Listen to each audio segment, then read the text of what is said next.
This is the Weather Gazer Philippines, your trusted weather channel.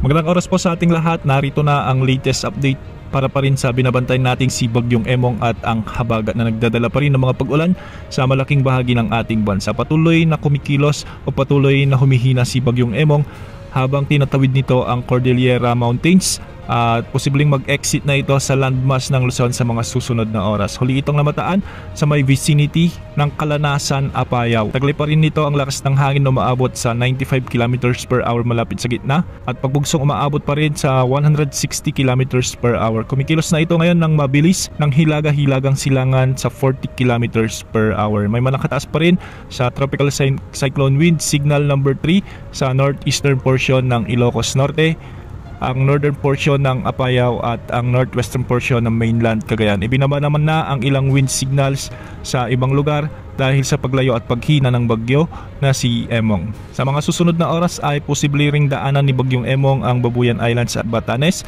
ngayong hapon o di kaya naman ay mamayang gabi at posibleng lumabas na sa ating area of responsibility bukas ng umaga.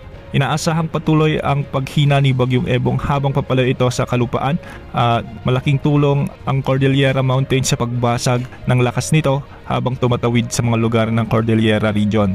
Para naman sa mga pag-ulang dala ng bagyo at habagat, tasahan pa rin ang 200 mm o mahigit 200 mm na pag-ulan sa Ilocos Norte, Ilocos Sur, Abra, La Union, Benguet, Pangasinan kasama na ang Occidental Mindoro. Ang banta ng pagbaha at pagguho ng luha ay mataas sa mga lugar na ito. Samantala, posible rin ang 100 to 200 mm na pag-ulan sa may Apayao, Cagayan, kasama ng Babuyan Islands, Kalinga, Mountain Province, Ifugao, Tarlac, Pampanga, Bataan, ang Metro Manila, Cavite, Laguna at Batangas. At posible rin ang 50 to 100 mm na pag-ulan sa may Palawan, Antique, Romblon, Oriental Mindoro, Marinduque, Albay, Camarines Sur, Camarines Norte, Quezon Province, Rizal, Bulacan, Nueva Ecija, Aurora, Nueva Vizcaya, Quirino, Isabela at ang Batanes. Abangan ang mga susunod na updates na ating ilalabas ukol pa rin kay Bagyong Emong at ng habagat na pinalalakas nito. At manatiling nakantabay sa mga updates ukol sa binabantay nating mga samanang panahon.